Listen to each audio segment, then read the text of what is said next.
In Oregon, you, the voters, approved legalizing marijuana. It was sold partly as a way to help fund education. Haley Rush with the Fox 12 investigators decided to track the money and find out exactly what it means for your child's school.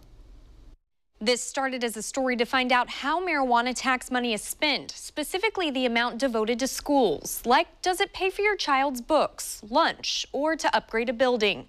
We quickly found out the answer isn't that simple, and while the money does technically go to education, it might not be in the way some of you thought you were voting for. Oregon collected a little more than $82 million in marijuana tax revenue last year. 40% goes to schools, so around $32 million. I think the schools need a lot of help.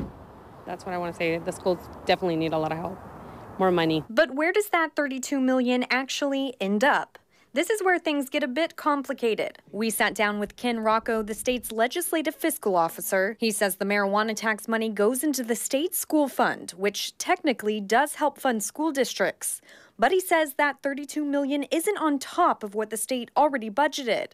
It just became one small source for the state education budget, so the state could use $32 million somewhere else. The number stays the same, but the mix changes. But was it represented that way in 2014 when Oregon Ballot Measure 91 was presented to voters and eventually passed, making recreational marijuana legal? If you ask Otto Schell, the legislative director of the organization Oregon PTA, he had this to say. In the PTA world, we were concerned that it was being overly represented, that it was going to be an additional solution for school funding. Parents and voters we spoke with agree. It sounds like that was pretty confusing how it was framed when they kind of went through legalization. So yeah, I don't think that's very fair. We also sat down with State Representative Barbara Smith Warner to ask if she thinks the marijuana money truly helps schools. I think that the marijuana has been additive. I think it has enabled us to increase that those expenditures to the state school fund.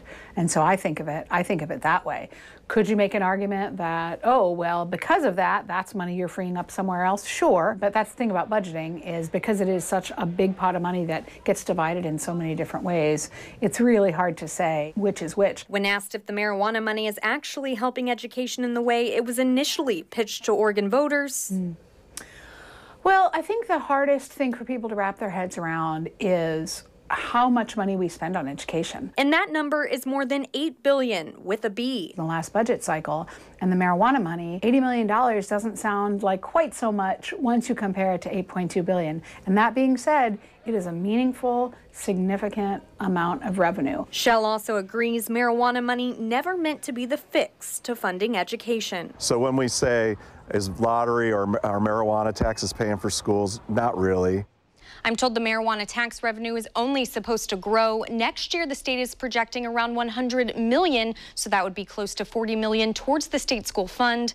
We want to hear from you about how marijuana money is being spent and if it's how you thought when you voted. You can head to kptv.com now to take our poll. Reporting in studio, Haley Rush, Fox 12 Oregon.